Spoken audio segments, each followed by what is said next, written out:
Et bien voilà, juste un petit mot que je vais vous dire aujourd'hui. Donc, nous avons fait pendant une année à peu près les textes complets des livres du ciel. Pourquoi on a fait ça, cet exercice-là? Pour apprendre aux personnes à vraiment lire. Parce que c'est important pour vivre dans la divine volonté de lire les livres du ciel. À partir d'aujourd'hui, donc de cette fois-ci et ainsi pour toutes les autres fois, maintenant on va rentrer plus en détail dans le sujet. Donc c'est-à-dire qu'on n'aura plus des textes, on va prendre de temps en temps un texte et tout ça, mais plutôt des extraits. Donc vraiment, comme on dit, on va aller toujours à l'essentiel dans l'enseignement. Ici, c'est ce que je dis, donc je remercie aussi ma sœur du Canada, Claire Langlois, qui m'a gentiment offert le PowerPoint que vous êtes en train de voir dans le livre. Donc c'est tout le travail qu'ils font là-bas au Canada aussi, la divine volonté. Elle a dit qu'elle était d'accord pour le partager avec moi et comme ça on peut le partager ici sur les journées de la divine volonté. Donc vous allez voir, c'est une manière différente de voir la divine volonté. Maintenant, comme tout le monde sait qu'il faut lire les livres du ciel parce que si on ne les lit pas, ça ne va pas. Donc maintenant on peut aller vraiment à l'essentiel.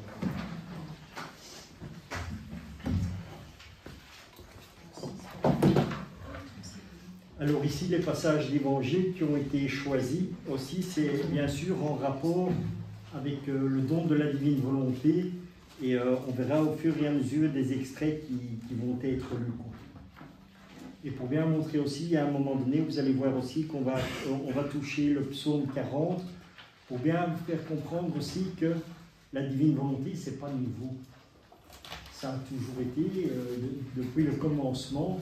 Mais nous n'en avions pas cette connaissance. Et quand nous allons commencer à lire maintenant l'Évangile, que ce soit l'Évangile, que ce soit dans l'Ancien Testament, que ce soit les psaumes, quand nous lisons la Sainte Écriture, moi c'est ce que je dis, on la lit maintenant à la lumière de la divine volonté.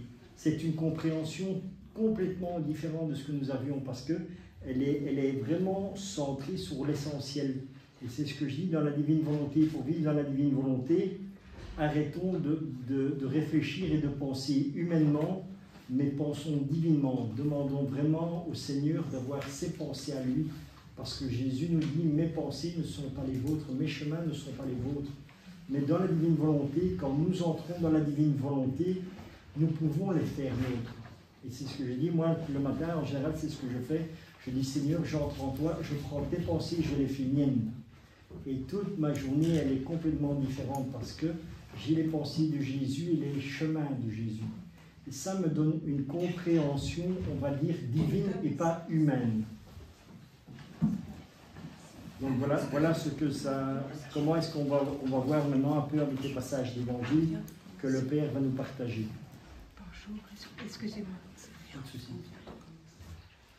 Alors dans l'Évangile de Saint Matthieu, comme Jésus s'adressait encore à la foule, voici sa mère et ses frères qui étaient dehors, cherchèrent à lui parler. Quelqu'un lui dit, voici ta mère et tes frères sont dehors, et ils cherchent à te parler. Mais Jésus répondit à celui qui le lui disait, qui est ma mère et qui sont mes frères? Puis, étendant les mains sur ses disciples, il dit, voici ma mère et mes frères, car quiconque fait la volonté de mon Père qui est dans les cieux, celui-là est mon frère et ma sœur et ma mère. Ça, c'est un des passages de l'Évangile. Il n'y a pas plus clair que ça. C'est qui sont mes frères?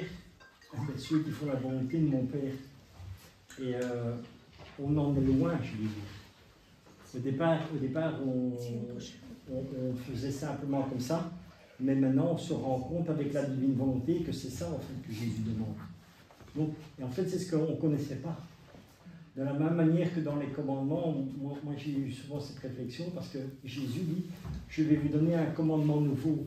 Aimez-vous les uns les autres, comme moi je vous ai aimé. » Oui, c'est bien, mais comment est-ce que Jésus nous a aimés? On ne sait pas.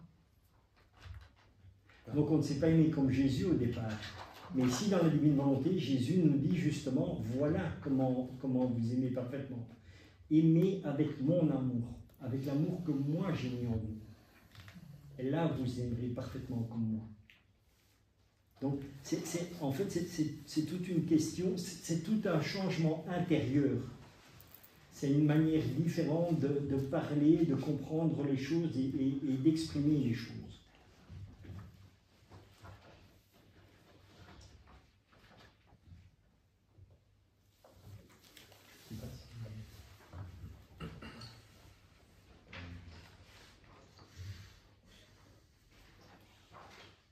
Oui, Jésus dit aussi, ma nourriture, c'est faire la volonté de mon Père. Effectivement, il y a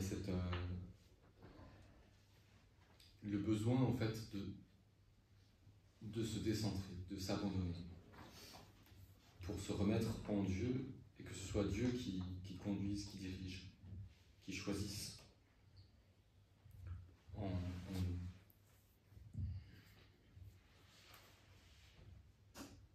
Ce qui est beau aussi, c'est que on voit par là le lien qu'on peut avoir avec Jésus, qui est très fort, c'est de l'ordre de la famille, de l'intimité. Quand il dit « Celui-là est mon frère, ma sœur, ma mère », donc ça signifie que ça nous est accessible, en fait. À condition donc de faire, comme il nous dit, faire la volonté de Dieu, faire la volonté de Dieu notre Père. Après aussi, oui, on voit quand même par tout l'évangile, en fait, comment Jésus nous aime, nous a aimés et nous aime. On voit par tous les exemples, par tout ce qu'il a fait, comment il a regardé les personnes, comment il a traité les personnes. On pense, je ne sais pas, à Zachée, par exemple, le publicain, on pense à la femme adultère, et à chaque fois, un rapport très personnel, direct, que Jésus a avec les personnes qu'il rencontre. Et puis, il y a aussi, bien sûr, le don de lui-même, la passion, la croix. C'est son amour qui va jusque-là. C'est pour ça qu'il nous dit qui donne sa vie, qui perd sa vie à cause de moi, de l'évangile, la gardera, la sauvera.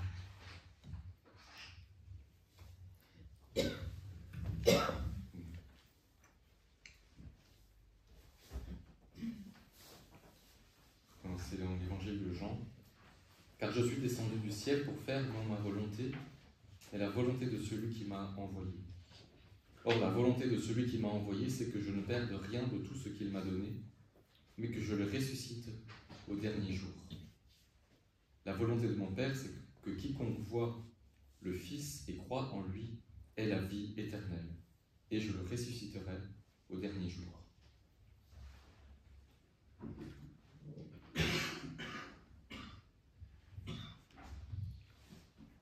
Donc même Jésus n'est pas venu faire sa volonté sur la terre. Il est venu faire la volonté du Père. C'est quand même extraordinaire, à lui qui est Dieu, et il vient faire la volonté du Père, et pas la sienne. Et pourtant, la Trinité, elle est unie.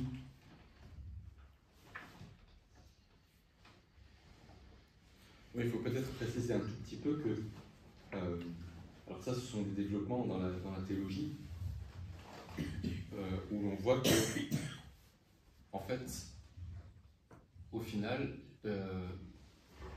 la volonté de Dieu le Fils est distincte de la volonté de Dieu le Père, chaque personne divine ayant sa volonté propre, mais, comme tu l'as dit, autant Dieu est un et les personnes sont unies, les trois personnes divines sont unies en une même et seule divinité, autant les volontés de chacune de ces personnes divines sont aussi totalement unies.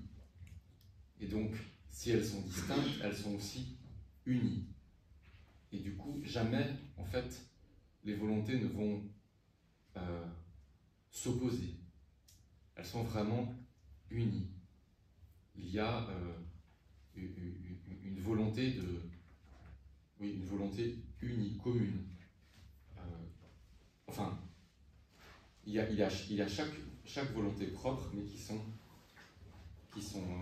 vraiment unies dans tout le dessein divin de salut pour nous et pour toute l'humanité. C'est ce qu'on peut aussi voir avec justement la Bible. On peut faire la comparaison aussi, c'est que l'Ancien Testament et le Nouveau Testament ne se contredisent pas. Au contraire, comme dit le Père, ça s'emboîte. Et maintenant, avec la divine volonté, c'est la même chose. Dieu a dit 3 décrets, et le 3e décret est en train de s'accomplir. Maintenant, c'est la divine volonté. Donc, il n'y a rien qui s'oppose, elles ne s'opposent pas l'une à l'autre, au contraire, elles s'imbriquent l'une en l'autre. Et souvent, dans les livres du ciel, il y a Jésus qui donne un exemple avec une grande roue, et la grande roue et les petites roues qui sont en train de tourner, tout ça. Ça, c'est l'exemple que Jésus donnait pour bien montrer que tous les mécanismes, en fait, ne font qu'un.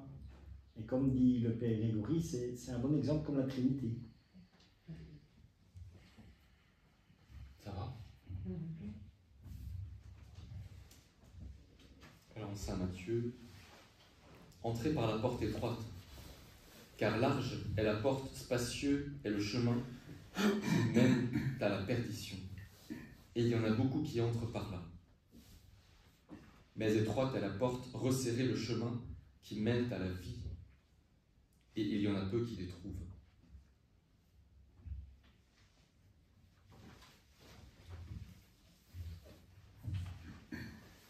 Alors c'est vrai que s'il y a parfois des passages de l'Évangile qui sont un petit peu, comment dire, pour certains ou effrayants, ou je ne sais, enfin, c'est peut-être un de ceux-là. Alors qu'est-ce que notre Seigneur veut dire précisément? C'est peut-être pas si évident, parce que ce qui est évident, c'est que la volonté du Seigneur, c'est que tous, réellement tous, soient sauvés. Maintenant, évidemment, notre Seigneur, il est venu, il s'est fait homme. Déjà, comme dit Saint Paul aux Éphésiens, pour Dieu, c'est un anéantissement. La kénose, il se vide, c'est déjà plus que l'humilité, c'est une humiliation, enfin, mais que Dieu assume et que Dieu fait. Et après, il va encore plus loin, il va jusqu'à mourir, passant par la passion, et mourir sur la croix, qui est le comble de l'abject. Donc on peut dire que clairement, le prix donné, ou le sacrifice offert pour cette volonté que nous soyons sauvés, eh ben, il est très, très, très, très, très haut, très élevé. Donc ça veut dire aussi que ça ne se fait pas comme ça. Mais c'est aussi à nous de répondre. C'est aussi à nous de faire une réelle démarche de conversion pour entrer en Dieu, pour accepter la volonté de Dieu dans notre vie. Parce que si la volonté de Dieu, c'est que nous soyons sauvés, certes, elle ne se fait pas en fait sans nous. Parce que nous pouvons la refuser, nous pouvons la rejeter. C'est le choix de Dieu de notre liberté. Et donc, moi, en tout cas, ce que je comprends par cet évangile, c'est que le Seigneur nous dit vous devez vraiment vous y mettre. Vous devez vraiment écouter les appels et la parole de Dieu pour suivre ce chemin, parce que si vous ne le faites pas, voilà, d'emprunter le chemin de la perdition, c'est très facile, quoi. Et il nous met en garde, quoi. Donc est-ce que c'est réellement la réalité que beaucoup se perdent et que peu sont sauvés? En fait, on ne sait pas vraiment le dire. Ça appartient à Dieu. Et on espère franchement pas, mais en réalité, on ne le sait pas. En tout cas, le Seigneur nous dit ça, on doit au moins entendre le sérieux de l'appel et de l'engagement. Ça, on peut, c'est clair. Comme l'Église enseigne dans le catéchisme, voilà, que l'enfer existe, est réel et éternel. Et qu'il suffit de mourir en état de péché mortel pour y aller. Donc on est vraiment mis en garde. Après, de l'autre côté, l'Église ne dit pas qu'une personne humaine se trouve en enfer. Encore une fois, ça appartient à Dieu. Mais l'avertissement, il est vraiment là. Et c'est vrai que dans notre époque, on a parfois un peu tendance à vouloir ignorer cela, en fait. Bon, on a comme toujours, l'histoire évolue et les pensées aussi, et les sensibilités, voilà, on a connu des temps qu'on appelle un petit peu doloristes qui sont passés. Peut-être qu'il y a eu certains excès où on veut maintenant, je ne sais pas, on trouve d'autres excès aujourd'hui. Bon, il faut sans cesse revenir à l'évangile, sans cesse revenir à la source pour garder, je dirais, garder le cap ou garder la volonté de Dieu comme perspective.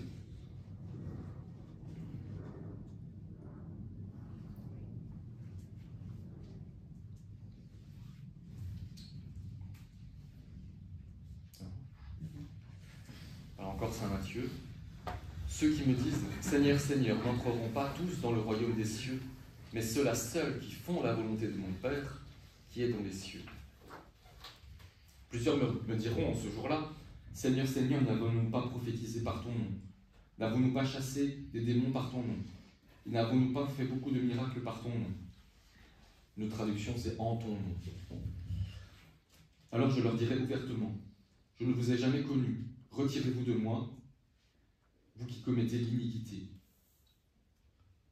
C'est pourquoi quiconque entend ces paroles que je dis et les met en pratique sera semblable à un homme prudent qui a bâti sa maison sur le roc. La pluie est tombée, les torrents sont venus, les vents ont soufflé et se sont jetés contre cette maison. Elle n'est point tombée parce qu'elle était fondée sur le roc. Mais quiconque entend ces paroles que je dis et ne les met pas en pratique sera semblable à un homme insensé qui a bâti sa maison sur le sable. La pluie est tombée, les torrents sont venus, les vents ont soufflé et ont battu cette maison. Elle est tombée et sa ruine a été grande. Après que Jésus eut achevé ses discours, la foule fut frappée de sa doctrine, car il enseignait comme ayant autorité et non pas comme leurs scribes.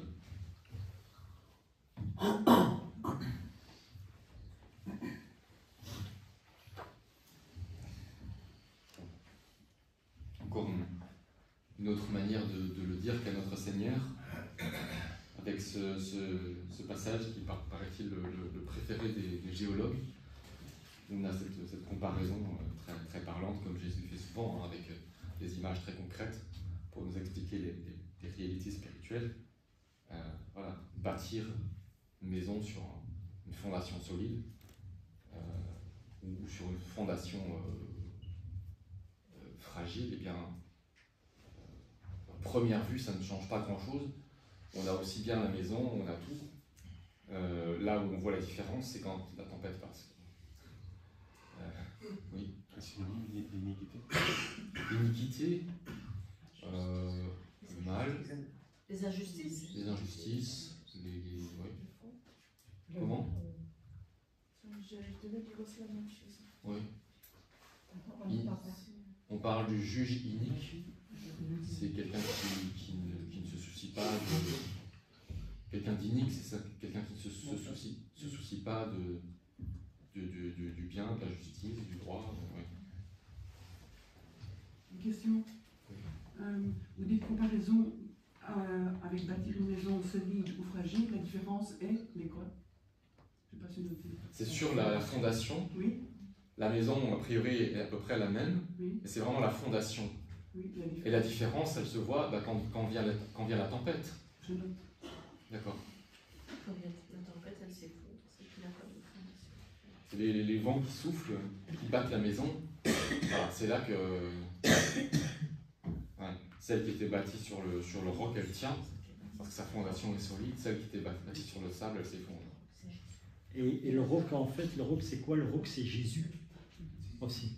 Parce que c'est pour ça qu'après ce texte-ci, on verra le psaume qui parle aussi de ça. Donc, c'est Jésus et c'est Pierre, le roc. Donc, pourquoi? Parce qu'il est dit, c'est pourquoi quiconque entend ces paroles que je dis et les met en pratique sera semblable à un homme prudent qui a bâti sa maison sur le roc. Donc, nous entendons les paroles de Dieu, nous les accueillons, nous les acceptons et nous les mettons en pratique. Ça veut dire quoi? Ça veut dire que nous avons vraiment une véritable vie avec Dieu. Donc là, qu'est-ce qui va se passer? On ne craindra rien. La pluie tombe, les torrents sont venus et tout ça. Et elle n'est point tombée parce qu'elle est fondée sur le roc. Donc, si nous écoutons les enseignements que Jésus donne, après ça, si nous écoutons ce que Pierre donne comme enseignement, ou maintenant à l'heure actuelle, ce que l'Église nous donne comme enseignement, on ne va pas tomber. Et en plus, dans la divine volonté, pourquoi est-ce qu'on ne tombera pas? Parce que c'est Jésus agissant en nous. Et une fois que nous avons Jésus en nous, que nous vivons en Dieu, qu'est-ce qui peut arriver? Rien. Notre foi, elle ne tombera pas. On peut avoir n'importe quelle épreuve, on ne tombera plus. Parce que la première personne qui prendra le choc de cette épreuve, c'est Dieu. Et Dieu atténue tout en nous. Donc, on aurait, comme il y a avec l'Évangile, quand il y a la tempête, hein, c'est Jésus qui va apaiser la tempête. Et bien, c'est ça qui se passe quand Dieu vient vivre en nous. C'est ça qu'il y a. Et c'est là qu'on a la fondation et on est fondé sur le roc. D'où l'importance, comme je dis toujours, de vivre dans la divine volonté. Parce que si nous ne vivons pas dans la divine volonté, eh bien, notre foi à nous, la foi humaine, elle monte et elle descend. Et souvent, quand nous avons une épreuve, eh bien, on a très difficile à la passer. On attrape une maladie, ou on a ci, ou on a ça, on ne va pas l'accepter. Tandis que quand nous vivons avec Dieu, nous savons que si nous vivons cette épreuve, c'est Dieu qui le permet. Et Dieu le permet pourquoi? Pour la sanctification de notre âme. Tout ce qui nous arrive est toujours pour la sanctification de notre âme. Et même un grand mal, parce que Jésus a toujours dit, d'un grand mal, il en fait un grand bien. Pourquoi? Parce que nous avons cette grâce d'amour de Dieu. C'est l'amour de Dieu qui fait que nous sommes toujours bien. C'est n'importe quelle épreuve que nous ayons, n'importe quelle souffrance que nous avons, elle est absorbée par l'amour de Dieu. Elle se fond dans l'amour de Dieu. Et c'est ça l'importance de vivre en Dieu. D'où l'importance de vivre dans la divine volonté. Et ne pas avoir cette foi humaine où aujourd'hui ça va et demain on a le moral dans les talons. Parce qu'on a reçu une petite mauvaise nouvelle-ci ou une mauvaise nouvelle. Il n'y a aucune nouvelle, c'est ce que j'ai déjà partagé avec vous, il n'y a aucune nouvelle qui est mauvaise. Nous prenons ça ou ça pour une mauvaise nouvelle, mais en réalité, aux yeux de Dieu, c'est toujours pour quelque chose de bon. Parce que même s'il y a une épreuve, une grande épreuve, c'est toujours pour un bien plus grand après.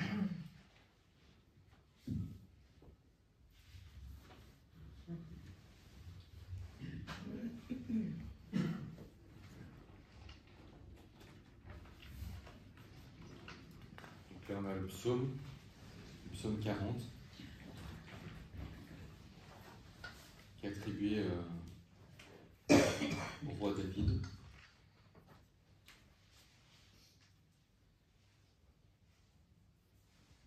C'est une traduction. J'avais mis en l'Éternel, ou dans le Seigneur, mon espérance, et il s'est incliné vers moi. Il a écouté mes cris. Il m'a retiré de la fosse de destruction, du fond de la boue, et il a dressé mes pieds sur le roc. Vous voyez? Il a fondé mes pieds sur le roc, donc sur lui. Il a fermé mes pas. Il a mis dans ma bouche un cantique nouveau, une louange à notre Dieu. Beaucoup l'ont vu et ont eu de la crainte. Ils se sont confiés en le Seigneur. Heureux l'homme qui place dans le Seigneur sa confiance. et qui ne se tourne pas vers les hautains et les menteurs. Tu as multiplié, Seigneur, mon Dieu, tes merveilles et tes desseins en notre faveur. Nul n'est comparable à toi. Je voudrais les publier et les proclamer, mais leur nombre est trop grand pour que je les raconte. Tu ne désires ni sacrifice ni offrande. Tu m'as ouvert les oreilles. Tu ne demandes ni holocauste ni victime expiatoire.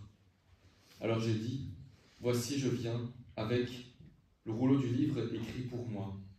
Je veux faire ta volonté, mon Dieu. Et ta loi est au fond de mon cœur. J'annonce la justice dans la grande assemblée. Voici, je ne ferme pas mes lèvres. Ô Seigneur, Seigneur, tu le sais. Je ne retiens pas dans mon cœur ta justice. Je publie ta vérité et ton salut. Je ne cache pas ta bonté et ta fidélité dans la grande assemblée. Toi, Seigneur, tu ne me refuseras pas tes compassions. Ta bonté et ta fidélité me garderont toujours. Car des maux sans nombre m'environnent. Les châtiments de mes iniquités m'atteignent. Et je ne puis en supporter la vue. Ils sont plus nombreux que les cheveux de ma tête, et mon courage m'abandonne. Veuille me délivrer, ô Seigneur. Seigneur, viens en hâte à mon secours. Que tous ensemble, ils soient honteux et confondus ceux qui en veulent à ma vie pour l'enlever. Qu'ils reculent et rougissent ceux qui désirent ma perte. Qu'ils soient dans la stupeur par l'effet de leur honte, ceux qui me disent « Ah, ah, que tous ceux qui te cherchent soient dans l'allégresse et se réjouissent en toi. Que ceux qui aiment ton salut disent sans cesse « Exalté soit le Seigneur. Moi je suis pauvre et indigent, mais le Seigneur pense à moi. Tu es mon aide et mon libérateur. Mon Dieu ne tarde pas. » Amen. Donc déjà dans les psaumes de David, il parle de la divine volonté.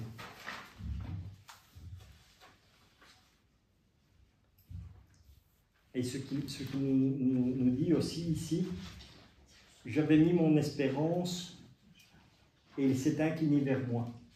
J'ai partagé une vidéo que j'ai fait justement sur le psaume 40, que vous savez retrouver sur la chaîne YouTube, où j'explique un peu le psaume, mais comment le vivre concrètement. Moi, à un moment donné, dans ma vie, donc je ne croyais pas en Dieu ni quoi que ce soit. Et c'était à l'époque, c'est un peu en fait avant ma conversion, c'est pour ça que j'ai pris ce psaume-là. Je travaillais en restauration, j'étais au bar, je nettoyais les verres. Et devant moi, il y avait toujours une horloge. Et tous les jours, j'étais là. Et je vois cette horloge, et pourtant, je ne suis pas croyant. Je dis, mais Seigneur, c'est ça la vie? Toute la vie, nettoyer des verres, servir, ça, c'est ça la vie. Et une semaine après, boum, j'ai eu la grâce d'avoir cette expérience d'amour où j'ai rencontré le Seigneur. Donc, c'est bien comme il est dit, et il s'est incliné vers moi. Donc, quand moi j'ai fait cette remarque, le Seigneur, il est venu vers moi. Il a écouté mes cris, il m'a retiré de la fosse de la destruction. J'étais dans ma propre destruction, puisque j'étais drogué. Je vivais que dans la drogue, dans la pornographie, dans tous les vices possibles et imaginables. Donc, vraiment, j'étais, et alors, il m'a retiré de la fosse de la destruction et du fond de la boue. Il est venu me chercher. Donc, ce qui était écrit est concret, et c'est réellement vivant, même à l'époque où nous sommes maintenant. Dieu nous écoute si nous crions vers lui. D'ailleurs, il dit, hein, demandez et vous recevrez, frappez, on vous ouvrira. Et voilà. Alors, il a affermi mes pas. Juste ici avant, il dit, et il a dressé mes pieds sur le roc. Qu'est-ce qui s'est passé quand j'ai eu la conversion? Eh bien, j'ai commencé à rencontrer Dieu. Et puis, j'ai commencé à avoir la connaissance de l'Évangile, j'ai commencé à avoir la connaissance des commandements de Dieu. J'ai commencé à savoir qu'il y avait des sacrements dans l'Église et tout ça. Donc, qu'est-ce que Jésus a fait? Il m'a affermi. Il m'a affermi sur sa parole. Et donc, et c'est là que je dis, ça avec le texte qu'on venait de lire de l'Évangile, voilà, il a dressé mes pieds sur le roc. Donc, j'ai eu la bonne fondation. La maison n'a pas été construite sur la plage comme elle était avant, mais elle a été il y a eu les fondations. Les fondations, c'est quoi? C'est la parole de Dieu. C'est l'Église. C'est les sacrements. C'est tout. Il a affermi mes pas. Il a mis dans ma bouche un cantique nouveau. Le cantique nouveau, c'est quoi? C'est la divine volonté. C'est ça le cantique nouveau que Dieu nous met dans la bouche. Une louange à notre Dieu. Une louange, pourquoi? Qu'est-ce qu'on fait dans la divine volonté? La chose quasi qu'on fait le plus, c'est rendre grâce à Dieu, le remercier pour tout ce qu'il a fait. Et nous le faisons au nom de tous et pour tous. C'est ça en fait. Ici, donc, un cantique nouveau, une louange à notre Dieu. Beaucoup l'ont vu et ont eu de la crainte et ils se sont confiés en l'Éternel. Heureux l'homme qui place l'Éternel, en l'Éternel sa confiance. Il ne se tourne pas vers les hautains et les menteurs, et ainsi de suite. Maintenant, je vais pas continuer à faire. Je dis, si vous voulez voir, il y a une vidéo qui est où c'est expliqué jusqu'à la fin, quoi. Mais comme ça, vous avez une idée de comment est-ce que ce soit un psaume de l'Ancien Testament, il est toujours vivant à l'heure actuelle. C'est toujours d'actualité, quoi. Il n'y a rien qui est dépassé, ni quoi que ce soit. Voilà. Ça me fait penser à un témoignage d'un converti, en fait. Comme c'est par rapport à toi, mais je veux dire, de David, ça me fait penser à ça. Oui, bien sûr. C'est vraiment un témoignage de converti. Ça a une belle louange maintenant. C'est bien aussi la démarche, si je puis dire, de David. Hein. David, il a vraiment la conscience, d'une part, de sa faiblesse, de son péché, de son iniquité, mais aussi de la grâce de Dieu, la grâce que Dieu lui fait. Hein, si on prend 2-3 éléments de son histoire, on se souvient que c'est lui qui a vaincu, qui a tué Goliath, hein, le champion des Philistins, qui narguait toute l'armée d'Israël. Donc avec le roi Saül, il dit, ben voilà, le Seigneur a délivré des ours qui venaient attaquer, des lions qui venaient attaquer les troupeaux. Il me délivrera aussi de ce soldat. Il a réussi à l'abattre avec une pierre, avec une fronde.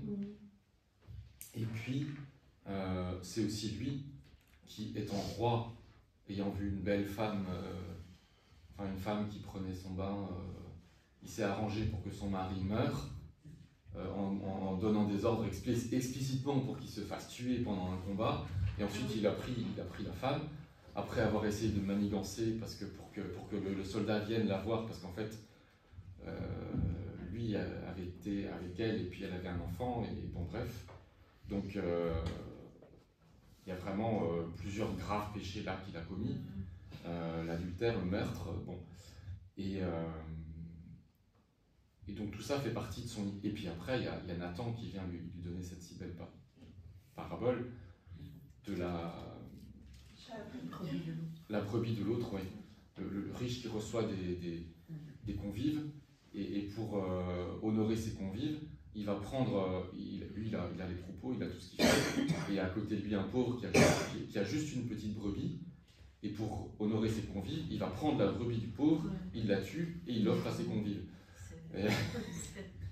Et David, en entendant ça, se met en colère, et il dit, il mérite la mort, et Nathan lui dit, oui, bien sûr que c'est toi. Et David, là, s'est dit, bah oui, j'ai péché. Et vraiment, je demande pardon, miséricorde à Dieu. Et Dieu, effectivement, va lui pardonner. Donc, il y a vraiment, c'est vrai, cette attitude. Je ne sais pas si on peut parler vraiment de converti, mais il y a en tout cas une conversion dans le cœur de David. C'est clair. Et bon, ce sont des éléments, il y en a bien d'autres. Pendant toutes les guerres qu'il a eues avec Saül, des fois, il aurait pu le tuer, il ne l'a pas fait parce qu'il avait le respect pour le roi. Et les guerres qu'il a eues avec ses fils aussi, ça a été tragique pour lui. La fameuse lamentation de David sur son fils Absalom, alors que Absalom a voulu le tuer. Hein. C'est tout ça, et on voit que le cœur de David est vraiment pétri c'est vrai, d'une compassion, de l'amour qui anime aussi l'amour de Dieu. Enfin, cet amour vient de Dieu. Et David est si bon parce qu'il se tourne vers Dieu. quand il s'agit de prendre une décision, de faire quelque chose, de conduire ici ou pas, de mener ou pas une bataille, à chaque fois, il va se tourner vers Dieu. Ça, c'est vraiment pour ça qu'il est l'exemple vraiment à suivre du roi. Alors, il a ses limites aussi, comme père de famille. Il y a plein de critiques qu'on peut adresser contre lui, parce que, effectivement, on voit comment ça se passe avec ses enfants, c'est très compliqué. Bon, voilà, il n'a pas tout pour lui. Mais il a cela, c'est vrai, d'un cœur à la fois blessé et touché par la grâce, et touché par la miséricorde de Dieu. Ouais. Bon, comme je l'avais dit avant, moi je vais avoir la joie de célébrer un baptême. C'est à midi, donc c'est bientôt, donc il faudra que je vous laisse. Et puis bon, je passerai un petit peu de temps avec la famille après, parce qu'ils m'ont invité. Donc je verrai quand je sais vous rejoindre. Je pense que je reviendrai plus tard dans l'après-midi. Voilà. Je vais en prendre une question. Continuez bien. Oui. Vous avez le temps pour la question? Oui. J'avais dit au tout début, c'est pour revenir au début un peu, l'Ancien Testament et le Nouveau Testament s'emboîtent. Vous avez dit le troisième décret et la divine volonté. Le troisième décret, vous pouvez expliquer? Oui, c'est toi qui avais dit ça. Peut-être c'est toi qui peux Le troisième décret, c'est la sanctification. C'est C'est la divine volonté, la sanctification de tout. C'est des choses qu'on voit en découvrant peu à peu la divine volonté, comme elle est révélée à Luisa Picaretta, c'est on parle de 3 décrets ou 3 fiat, que sont d'abord la création. Bien sûr, il y a la création, comme on le voit dans la Genèse, dans la Bible. Il y a la rédemption, avec notre Seigneur qui vient parmi nous, qui s'offre, qui meurt et qui ressuscite pour nous sauver. Et puis, il y a, c'est là le troisième, la sanctification, où, alors, Richard, tu disais c'est en cours, et oui, c'est en cours parce que c'est pas encore achevé. Où la finalité, alors en même temps, notre Seigneur, avec la parabole du bon grain et de l'ivraie, nous dit que ce sera jusqu'à la fin des temps, où à la fin, on n'a vraiment plus de péché. C'est-à-dire qu'il y a la sanctification où on devient saint, vraiment, entièrement saint, où on vit en Dieu. Et cela se fait par l'Esprit Saint. Et donc ici c'est appelé le troisième décret, celui de la divine volonté. Et donc c'est ça au fond, vivre en Dieu, c'est vivre dans la divine volonté, c'est vivre de la volonté de Dieu. Et de la volonté de Dieu exclusivement. C'est là vraiment l'achèvement de la sanctification, mais qui est en cours. Voilà, nous ne sommes qu'au début. Et le prix, le sacrifice donné est très élevé. Vous pouvez expliquer?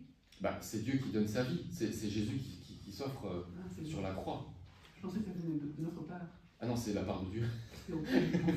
C'est C'est lui qui a fait ce prix élevé parce qu'il nous aime, parce qu'il veut notre salut. Ouais. dans la divine volonté. Après, notre prix à nous, alors attention, il ne faut pas le négliger. Mais je veux dire, il est infiniment plus petit, enfin, il n'est pas comparable. Parce que tout simplement parce que nous sommes limités, nous sommes des créatures et nous ne sommes pas Dieu. Nous n'avons absolument pas la capacité d'offrir quelque chose comme Dieu le peut. Mais c'est vrai que il y a vraiment des possibilités qui sont les nôtres. Sainte Thérèse déjà disait, en le faisant avec charité, avec amour, on peut sauver une âme en ramassant une aiguille. Plus précisément, si on explique un petit peu, c'est qu'on peut obtenir qu'une âme soit sauvée par Dieu en ramassant une aiguille. Sainte Thérèse, elle dira encore, c'est toute sa spiritualité de l'enfance, où on voit bien des choses qui se retrouvent avec Luisa Picaretta et la divine volonté.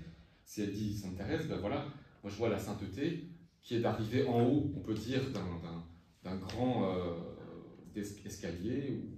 Voilà, et à l'époque, c'était le tout début des ascenseurs, et elle dit, ben, moi, avec toutes mes forces, je fais tous les efforts possibles pour monter une marche, et en fait, qu'est-ce que j'arrive à faire? J'arrive peut-être à monter la moitié d'une marche, et puis après, bah, je retombe en bas. Et voilà. Et elle dit, mais Dieu, lui, il peut à un moment donné me prendre et m'emmener comme un ascenseur tout en haut, directement. Et c'est vrai que dans la vie de Sainte Thérèse, on voit cela, hein, ce fameux Noël 1886,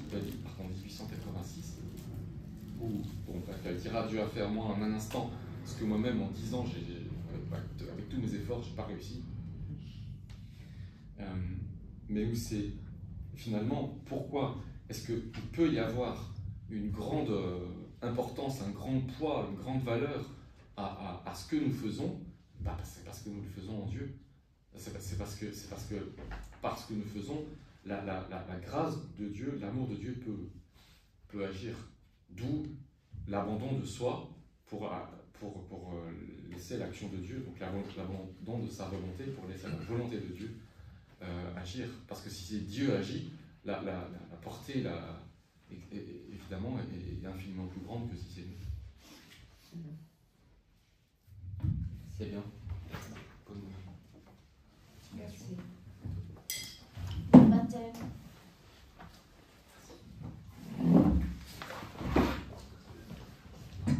Richard, Oui, une petite question. oui. Quand tu as parlé quand même, j'ai noté garder le cap avec Dieu comme perspective. Tu as dit ça? C'est d'être fixé sur Dieu.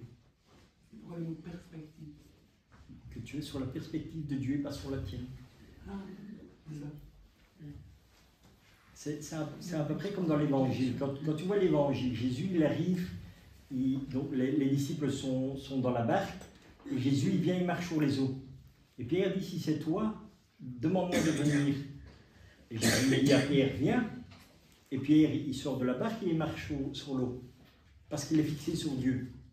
Et puis à un moment donné, qu'est-ce qui se passe? Il y a le vent qui se lève, la tempête. Pierre, qu'est-ce qu'il fait? Au lieu de regarder Jésus, il regarde la vague et là il coule. Parce qu'il était plus centré sur Dieu. Et en fait, pourquoi est-ce qu'il est centré sur lui en plus? Parce que si tu réfléchis un peu plus loin, quand il regarde, qu'est-ce qu'il voit dans la mer? Son image. Voilà, tu vois? Donc ça veut dire qu'il est fixé sur lui. Et c'est comme ça qu'il coule. Et là, il crie vers le Seigneur, et le Seigneur, il vient, il le reprend. Donc, notre vie, si tu es centré sur... Maintenant, tu vas dire, ce matin, tu te lèves et tu as mal de tête, assis, oh Seigneur, j'ai mal ci, j'ai ça qui ne va pas, tu es centré sur toi. Donc, tu n'es déjà pas dans la divine volonté. Tandis que si tu te dis, Seigneur, ah, j'ai mal de tête, Seigneur, je te l'offre dans ta divine volonté, voilà, je t'offre tout, ben, tu vas voir que tu vas sentir un amour qui va t'envelopper, et là, c'est parce que tu es centré sur Dieu. Et comme tu es centré sur Dieu, eh bien, Dieu, il vient à toi. Moi, c'est ce que je dis, hein, le Seigneur, il n'est pas sourd. Hein. Dès qu'on crie vers lui, il est là. Hein. En une fraction de seconde. Pourquoi? Parce que Dieu vit en toi. Puisque quand il t'a créé, il s'est mis lui-même en toi. La Trinité vit en toi. Seulement, quelque part, on peut dire, c'est peut-être pas très intelligent ce que je dis, mais il faut l'activer. Voilà. Tu vois? Ça fait un peu informatique. Oui, c'est un peu informatique, oui. Mais voilà. Comme ça, c'est ça en fait. Alors, continuons. Ça, c'est l'un des passages les plus importants dans l'Évangile. Matthieu 16, 18. Et moi je te dis que tu es Pierre, et que sur cette pierre je bâtirai mon église, et que les portes du séjour des morts ne prévaudront point contre elle. Il faut bien se rendre compte que Dieu n'a fait que... Oh, excusez-moi. Pardon, je croyais qu'on avait déjà fait. Pardon. Désolé. Alors, Jean, Jésus lui dit, « Je suis le chemin, la vérité et la vie. Nul ne vient au Père que par moi. Si vous me connaissez, vous connaîtriez aussi mon Père, et dès maintenant vous le connaissez et vous l'avez vu. » Philippe lui dit, « Seigneur, montre-nous le Père, et cela nous suffit. » Maintenant, je veux juste revenir sur le passage au-dessus. Jésus dit, « Je suis le chemin, la vérité et la vie. » moi, c'est quelque chose que le Seigneur m'a appris, quelle qu'elle soit, de toujours dire la vérité. Parce qu'on vit dans un monde de menteurs, où c'est vraiment des scribes et des pharisiens. L'extérieur est blanc, mais l'intérieur est noir, comme je ne sais pas quoi. Et pourquoi il faut toujours dire? Parce qu'on nous dit, il ne faut pas dire la vérité, il ne faut pas toujours dire la vérité pour ci ou pour ça. C'est faux, parce que Dieu dit, la vérité vous rendra libre. Et si nous ne sommes pas dans la vérité, nous ne sommes pas sur le chemin, et on n'aura pas la vie éternelle. Et c'est là qu'on peut revenir avec le passage qu'on avait lu un peu plus tôt aussi. C'est pas en me disant Seigneur, Seigneur que nous allons être sauvés. Parce qu'il y a aussi beaucoup de personnes qui n'enseignent pas la vérité. Ils prennent des passages de ceux qui arrangent et disent ça. Ça, c'est par exemple un grand conflit qu'on a avec les protestants. Parce qu'ils ne disent pas la vérité. Parce qu'ils sont déjà en dehors de l'Église de Jésus. Et c'est pour ça que je dis le passage qu'on va lire par après est une des choses les plus importantes dans l'Évangile. On continue. Jésus lui dit, « Il y a longtemps que je suis avec vous, et tu ne m'as pas connu, Philippe. Celui qui m'a vu a vu le Père. Comment dis-tu, montre-nous le Père? Ne crois-tu pas que je suis dans le Père et que le Père est en moi? Les paroles que je vous dis, je ne les dis pas de moi-même, et le Père qui demeure en moi, c'est lui qui fait les œuvres. Croyez-moi, je suis dans le Père et le Père est en moi. Croyez du moins à cause de ses œuvres. En vérité, je vous le dis, celui qui croit en moi fera aussi les œuvres que je fais, et il en fera de plus grandes, parce que je m'en vais au Père. Et moi je prierai le Père, et il vous donnera un autre consolateur, afin qu'il demeure éternellement avec vous. L'Esprit de vérité, que le monde ne peut recevoir parce qu'il ne le connaît, parce qu'il ne le voit point et ne le connaît point. Mais vous, vous le connaissez, car il demeure avec vous et il sera avec vous.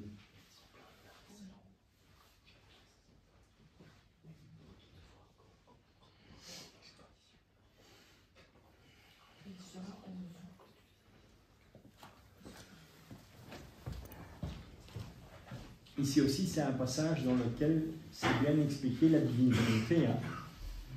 Ne crois-tu pas que je suis dans le Père et que le Père est en moi? Les paroles que je dis, je ne les dis pas de moi-même, et le Père qui demeure en moi, c'est lui qui fait les œuvres.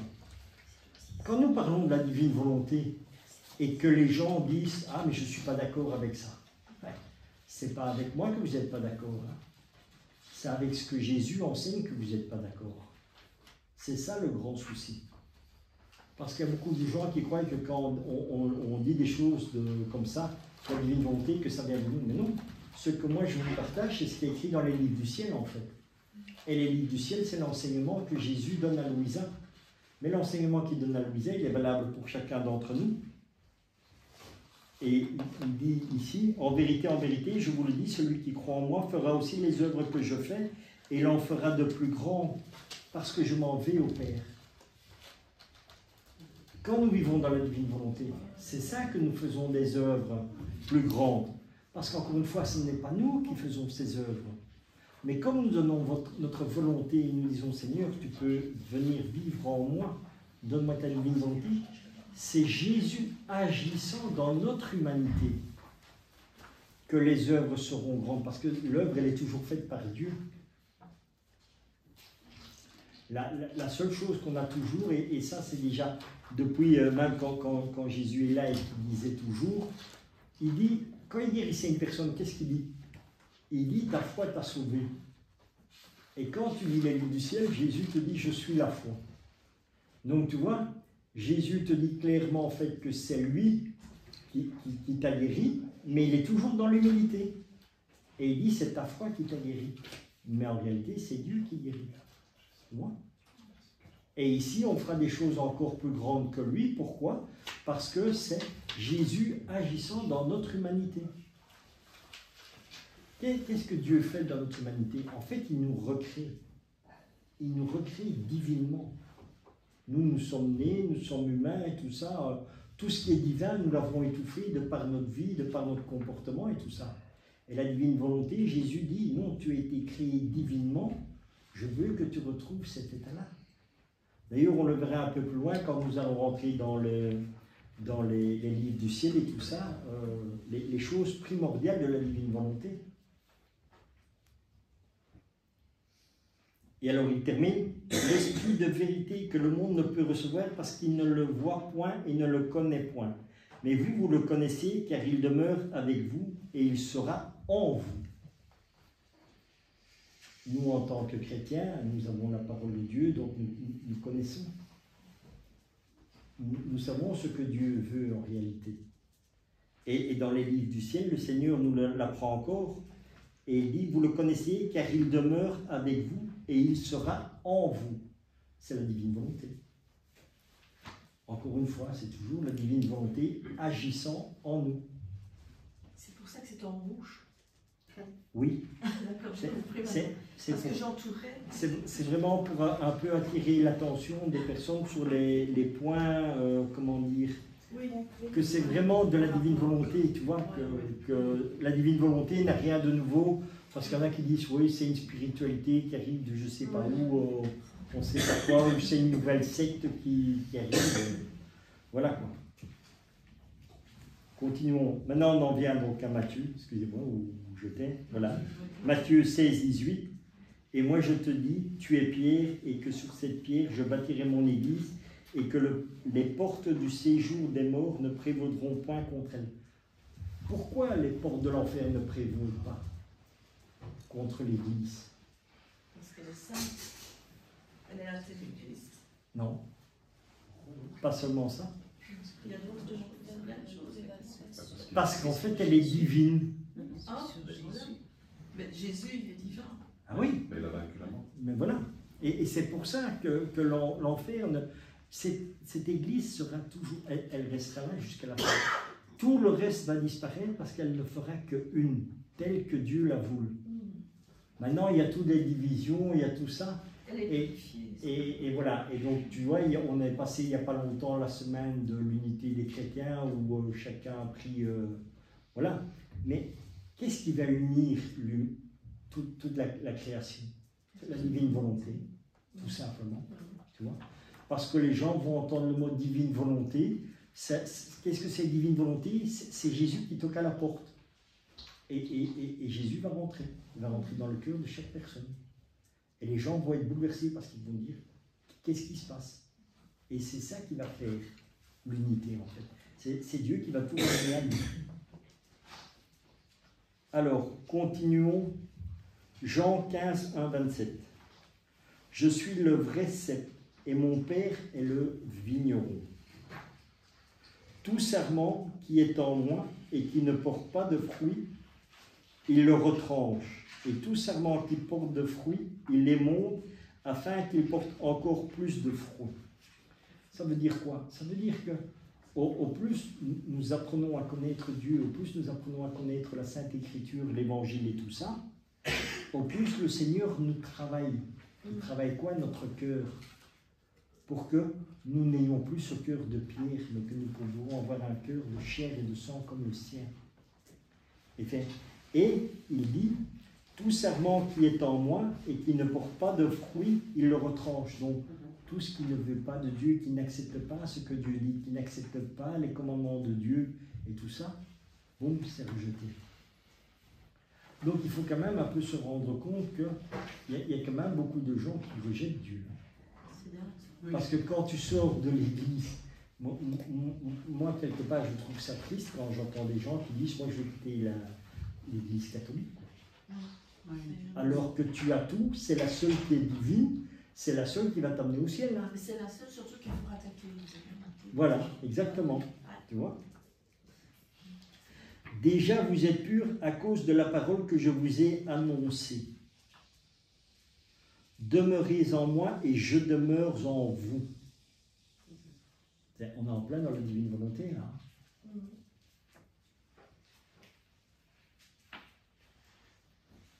Comme le sarment ne peut de lui-même porter du fruit s'il ne demeure attaché au cep.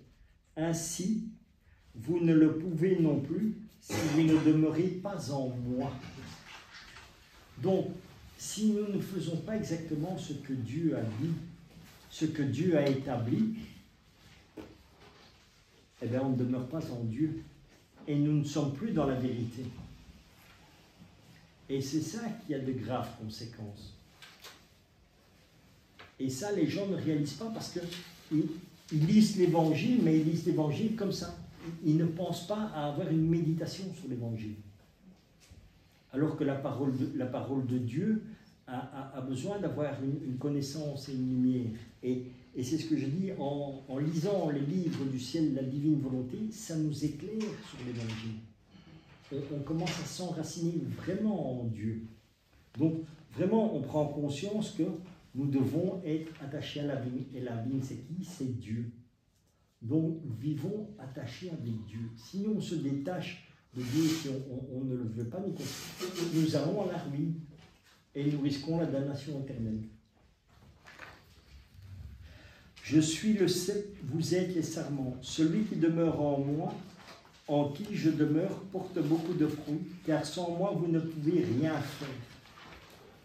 C'est ça aussi que la divine volonté veut nous apprendre.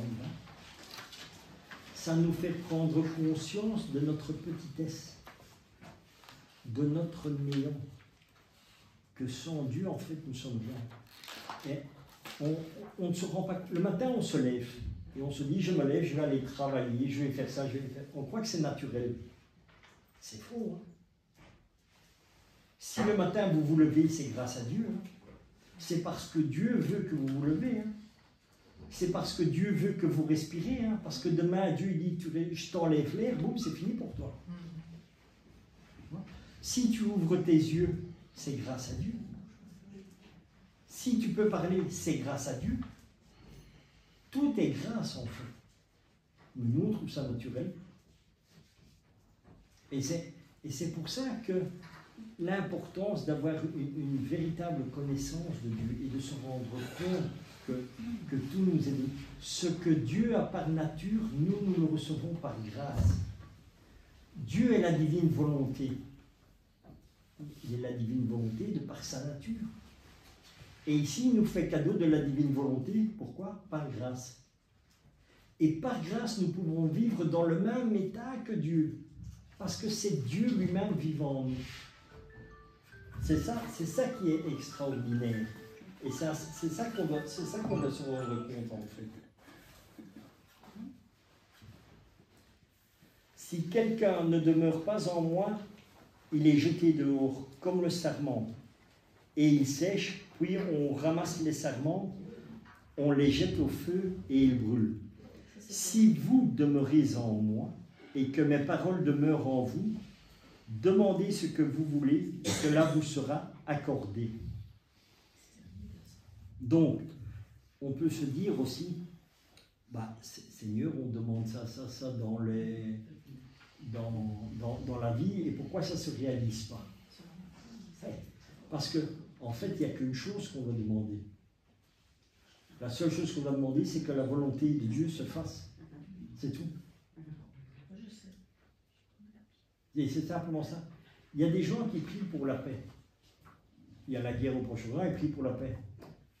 Et si la guerre, elle est déjà là, déjà ça a été permis par Dieu. Ça n'a pas, je n'ai pas dit que c'était voulu. Hein.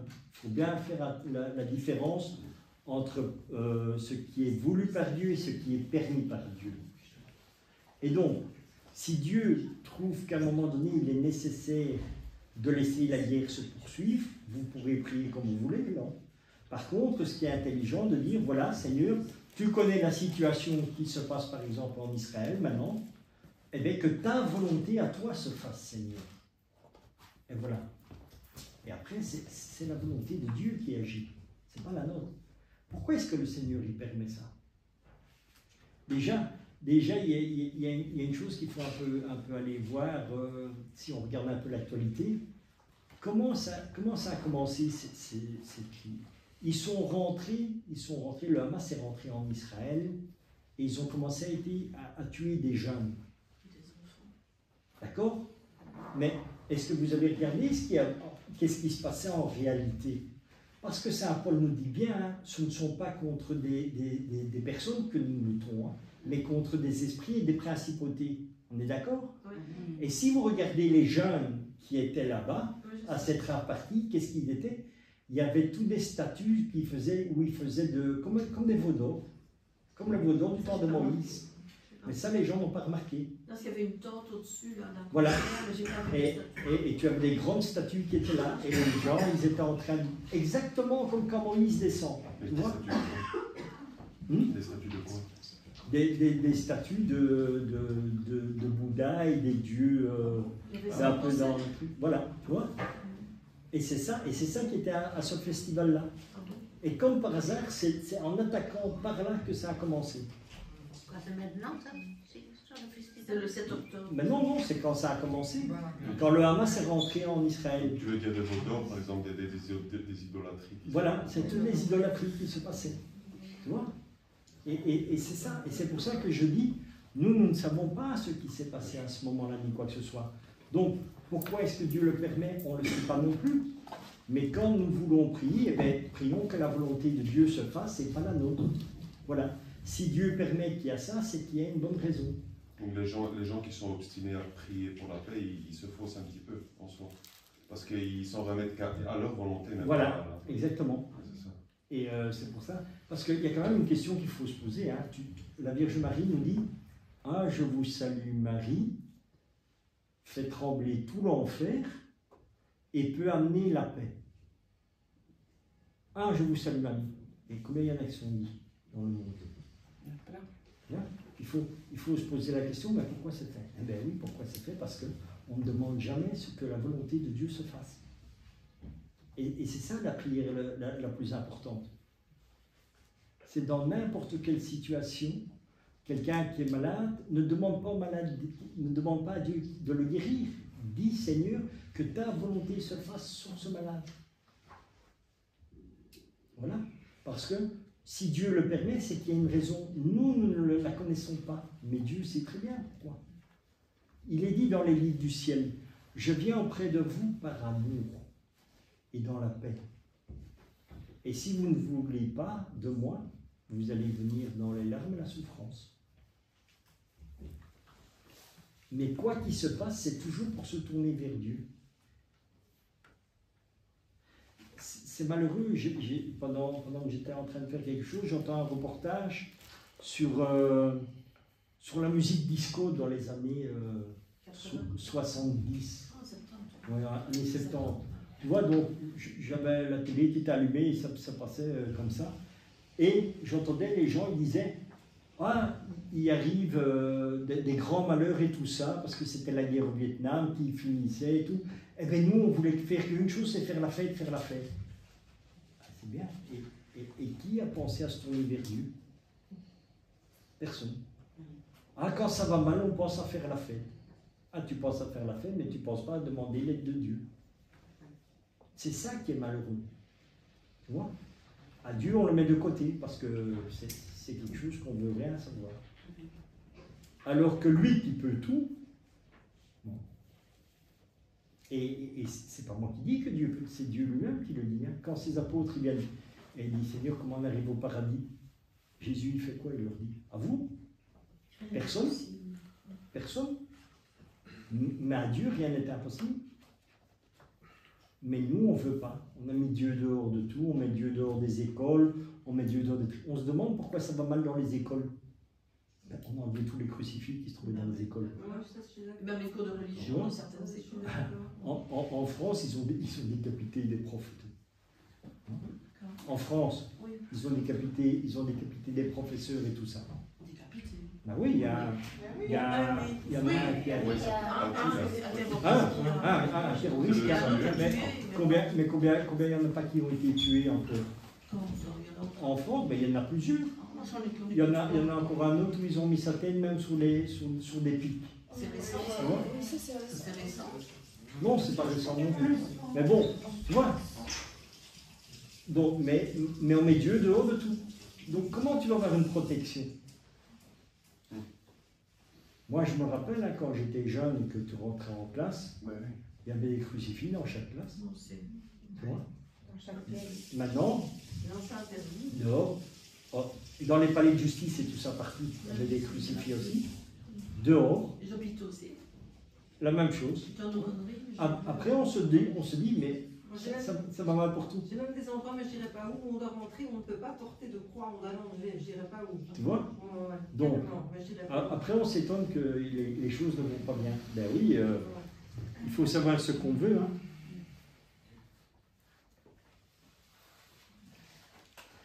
Si vous demeurez en moi et que mes paroles demeurent en vous, demandez ce que vous voudrez et cela vous sera accordé. Si vous portez beaucoup de fruits, c'est ainsi que mon Père sera glorifié et que vous serez mes disciples. Comme le Père m'a aimé, je vous ai aussi aimé. Demeurez dans mon amour. Comment demeurer dans l'amour de Dieu si tu ne vis pas dans sa volonté? Tu vois? Dans sa divine volonté. Exactement. Et tu vois, et encore une fois, la divine volonté, c'est rien d'extraordinaire. C'est demander à vivre en Dieu. Selon sa divine volonté. Selon ce que lui veut. Et, pas ce que... Et qu'est-ce que Dieu il veut pour nous? Il veut le meilleur, évidemment. Exactement. Voilà. Voilà. Et tous les soucis qu'il y a, c'est parce que nous avons fait des choses en dehors de sa volonté. Tout ce que nous avons fait sans amour, eh bien, c'est fait en dehors de la volonté de Dieu. Voilà. C'est pour ça qu'il y a tant de Voilà. valeur.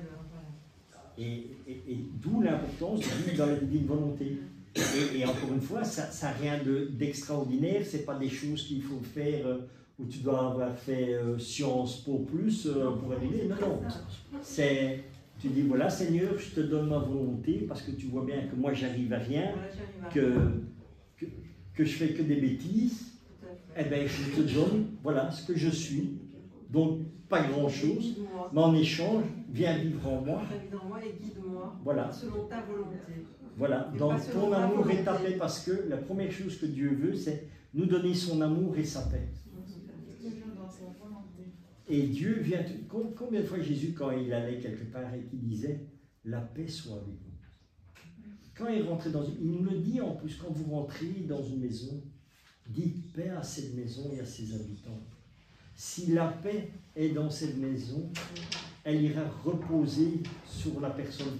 S'il n'y a personne qui est dans la paix, cette paix vous reviendra à vous. C'est quand même extraordinaire. Hein? Tu n'as rien à faire, tu as juste à dire un petit mot par-ci, un petit mot par-là, et voilà, et tu vis dans la volonté de Dieu. Et tu fais sa volonté. Tu vois? Ici. Donc, comme le Père m'a aimé, je vous ai aussi aimé, demeurez dans mon amour. Si vous gardez mes commandements, vous demeurez dans mon amour, de même que j'ai gardé les commandements de mon Père et que je demeure dans son amour. Encore une fois, c'est quelque chose de clair et net. Si tu vis en respectant les commandements de Dieu, tu es dans l'amour de Dieu. Tu ne les respectes pas, tu n'y es pas. Donc, encore une fois, c'est pas compliqué. Hein? Tout est ça. Dieu te donne 10 commandements, eh bien, suis les commandements. Et quand tu tombes, Dieu, c'est là où tu vois la miséricorde de Dieu qui est incroyable, parce qu'on ne réfléchit jamais non plus à ce qu'est la réelle miséricorde de Dieu. Tu tombes dans un des commandements, bon, le Seigneur te dit, c'est pas grave, viens auprès de moi dans le sacrement de confession. Et je te pardonne. Dieu pardonne. Donc, après, demeure selon ses commandements. Et nous, humainement, on ne sait pas les respecter. Mais dans la divine volonté, quand tu dis Seigneur, je te donne ma volonté en échange de ma tienne, est-ce que tu crois qu'à Dieu c'est compliqué de suivre ses commandements? Donc, Dieu agissant encore en toi, fera que tu respecteras mes commandements. Amen. Amen. Donc le tout, c'est toujours de se laisser aimer par Dieu et s'abandonner à Dieu. C'est ça la véritable connaissance de Dieu. C'est pas d'aller à la messe comme ça et de dire Seigneur, je veux ça, je veux ça, je veux ça. Et quand tu sors de l'église, tu dis maintenant Seigneur, laisse-moi tranquille parce que c'est l'heure de l'apéro. Ça marche pas. Hein. Mais on rigole avec ça, mais malheureusement, c'est souvent comme ça. Tu vois? C'est Seigneur, je veux ça, je veux ça, je veux ça, mais surtout, ne me dérange pas dans ma vie. Ne me dérange pas dans mes habitudes. Tu vois? C'est là où le chemin devient étroit. Exactement. D'où l'importance de rester en silence à répondre. Je vous ai dit ces choses afin que ma joie soit en vous et que votre joie soit parfaite. Encore une fois, quand nous avons la joie de Dieu, elle est parfaite. Et tout ça, nous pouvons l'avoir. Hein. Après, les gens, il y a plein de gens qui ne vont pas avoir cette compréhension ou ci ou ça. Ils vont dire, vous êtes des orgueilleux ou ci ou ça. Mais non. Tu as confiance dans ce que Dieu te dit, dans la parole de Dieu. Et Dieu te maintient toujours dans une très grande humilité.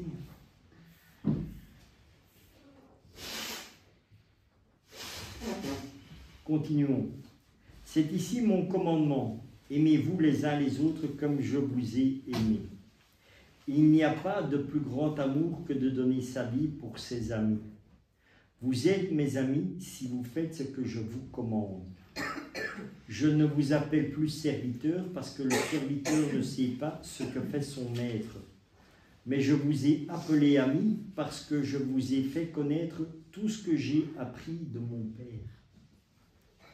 Donc déjà, tout l'évangile, tout ce qui est dit dans la Sainte Écriture, Jésus nous l'a donné et on devrait le comprendre. Et en plus, qu'est-ce qui se passe maintenant? Eh bien, nous avons la divine volonté. Encore une fois. Parce que je vous ai fait connaître et ce que j'ai appris de mon Père. Eh bien, ici, Jésus nous le révèle dans les livres du ciel. D'où l'importance, encore une fois, que j'insiste toujours, de lire les livres du ciel. Lisez et vous aurez les réponses à vos questions. Et vous allez voir que quand vous vous posez une question, eh bien, essayez de prendre un peu l'exemple de la Vierge Marie. Ne posez pas la question. Taisez-vous. Confiez ça à Dieu qui est en vous, dans votre cœur. Et lisez. Et vous allez voir qu'un peu plus loin, dans le livre, vous aurez la réponse. C'est vraiment vrai. Donc, Même pas longtemps après. c'est ça, c'est Pas ça. longtemps après. Donc, c'est pas compliqué. Hein. En fait, c'est nous autres qui nous compliquons les choses. Mais avec Dieu, tout coule de source. Ce n'est pas vous qui m'avez choisi, mais moi. Je vous ai choisi et je vous ai établi, afin que vous alliez et que vous portiez du fruit, et que votre fruit demeure, afin que ce que vous demandez au Père en mon nom, il vous le donne.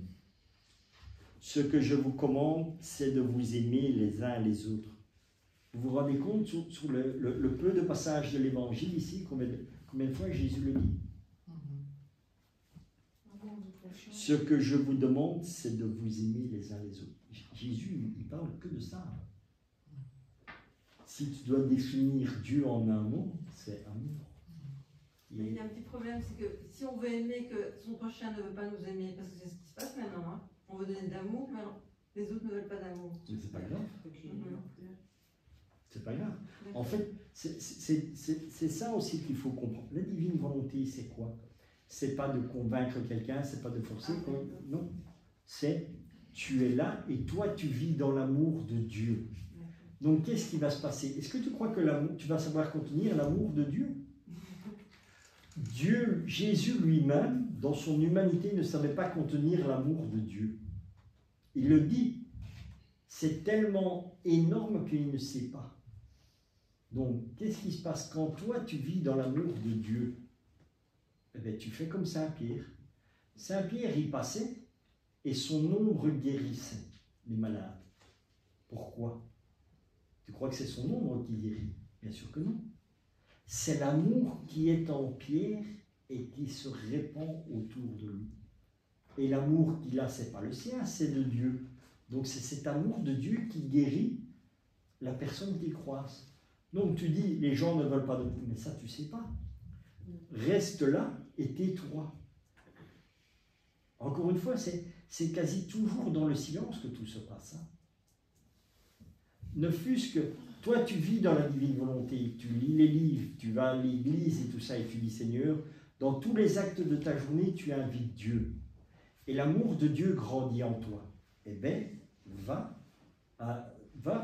passe, et tu vas voir les choses. L'amour de Dieu agit tout seul. Saint François d'Assise, c'était la même chose. Hein. Et pourtant, ils ne vivaient pas dans la divine volonté, ces gens-là.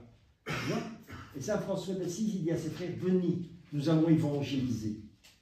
Et il part. Tu as Saint François qui part avec ses frères. Et il traverse un village. Et les frères, ils suivent François, mais ils regardent à gauche. Il n'y a rien. Il ne dit rien ni quoi que ce soit. Et puis il sort du village. Et puis les autres viennent. François, il dit, on allait quand même évangéliser. Il dit, mais vous ne vous rendez pas compte? Mais quelle évangélisation extraordinaire nous venons de faire. Et je dis, mais on n'a rien dit. Et c'est ça, il dit. Ils se sont tués. On est passé. Jésus est passé. Tu vois? Donc ils n'ont pas parlé, rien du tout, ils sont passés. Mais ce n'est pas eux qui sont passés, c'est l'amour de Dieu. Dans le livre du ciel, Jésus te dit, hein, mettez pas dans mes pas. Là où toi tu marches, c'est moi qui marche. Donc, si tu vas dans des endroits, même des endroits qui sont, même dans un hôpital, quand tu vas dans un hôpital, qu'est-ce que tu dis? Tu dis, Seigneur, dans ta divine volonté, que tous les pas que je vais faire, ce soient tes pas. Et que la grâce de ton amour se répande partout dans cet hôpital. Que ta volonté se fasse dans chaque malade qui se trouve ici. Tu vois? Tu fais une prière dans la divine volonté et tu avances. Après, il y a plein de choses qui vont se passer et toi, tu ne le sais pas. C'est bien, parce que le Seigneur t'a préservé, tu ne vas pas tomber dans l'orgueil, parce que tu ne sais pas ce qui s'est passé. Par contre, le jour où tu vas mourir et que tu seras au ciel, là, tu vas voir ce qui s'est passé. Mais ici, tu ne le sauras pas. Et merci Seigneur, parce que tu ne tomberas pas dans l'orgueil. Donc tu seras tranquille.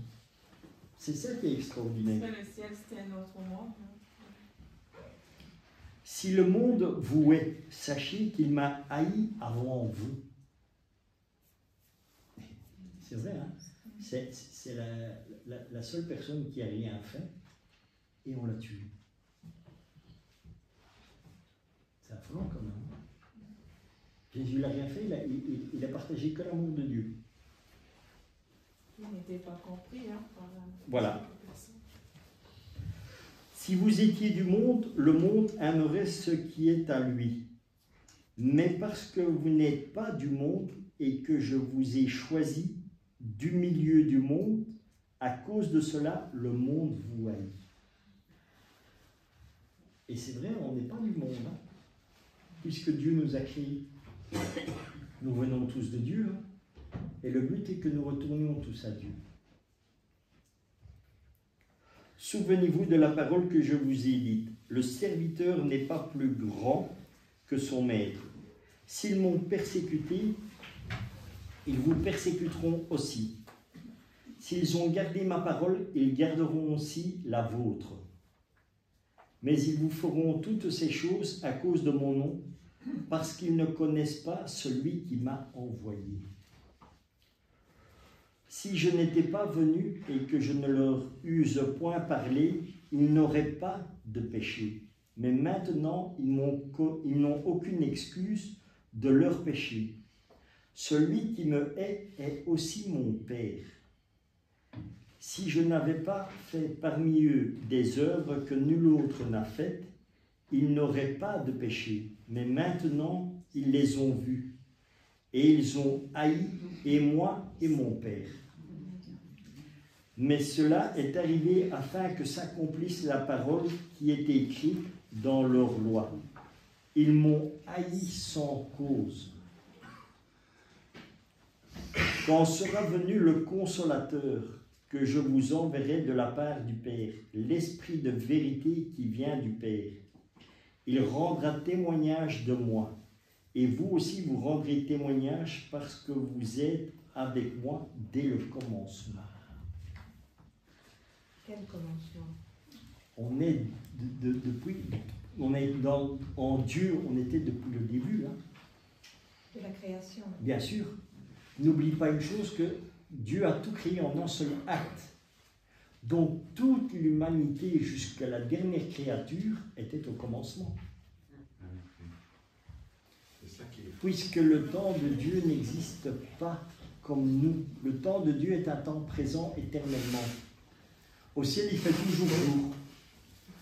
Tu vois? Ici, on a le jour et la nuit, mais au ciel, c'est toujours le jour.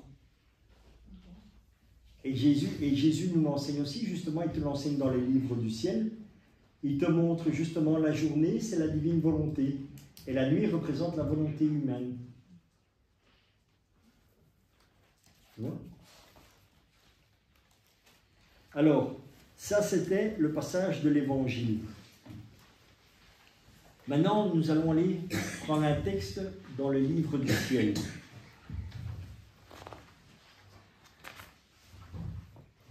On est dans le tome 15, le 8 mai 1923. Dans la divine volonté, l'âme se lie à son Créateur tel que prévu lors de la création, afin de recevoir la gloire qui lui est due pour sa création. Dieu veut une âme qui, au nom de toutes, se laisse transplanter dans la divinité. Reviens à ton commencement.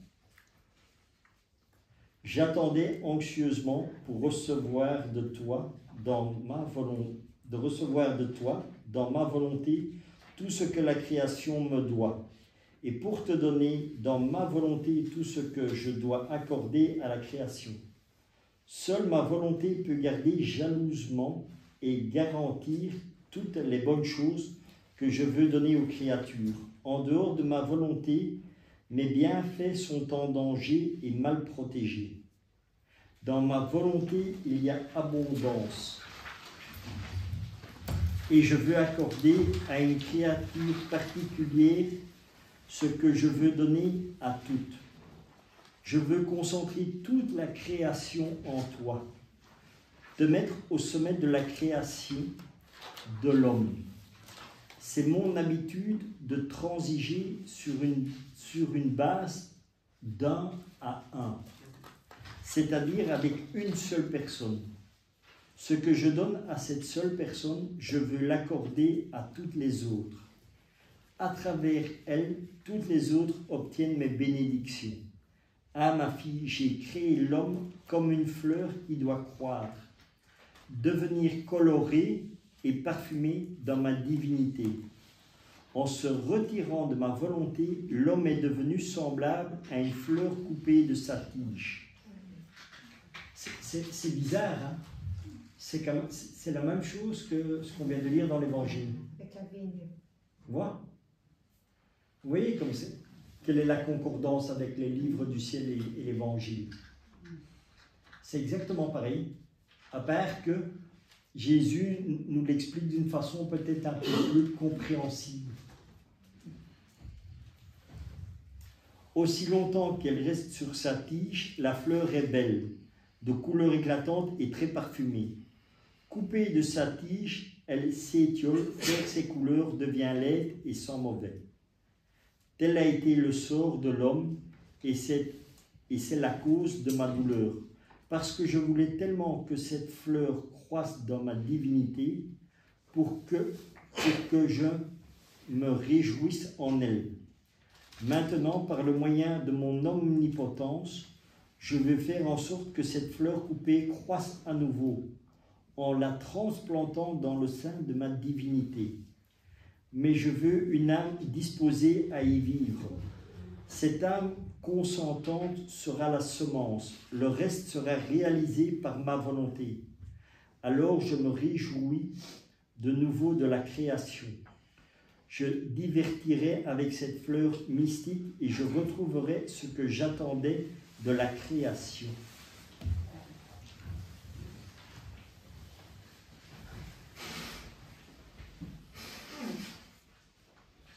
qu'est-ce qui se passe aussi si on peut prendre un autre exemple, comme Jésus dit, qui fait tout dans une seule personne.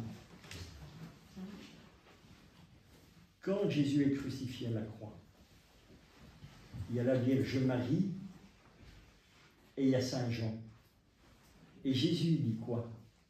Il dit, femme, voici ton fils. Et il dit à Jean, voici ta mère. Et la Vierge Marie, elle est la mère de qui?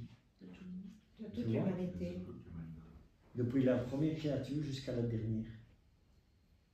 Parce qu'elle vivait dans la divine volonté. Et donc, par la Vierge Marie, donc une personne, il a donné toute la rédemption. Parce que c'est notre maman. Et notre maman, elle veut quoi? Elle veut le bien pour tous ses enfants. Elle veut que tous ses enfants soient en sécurité. Que tous ses enfants rentrent à la maison, comme n'importe quelle maman, ici sur la terre aussi.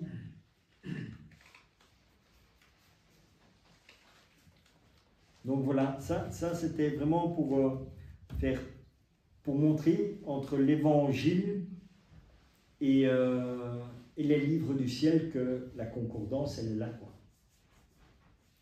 Et je dis, en lisant ces textes-là, ça nous amène à un éclaircissement sur l'évangile. Je vous propose de faire une petite pause. Oui.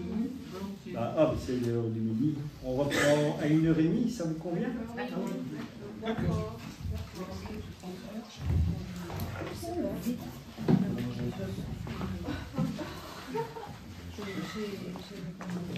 J'ai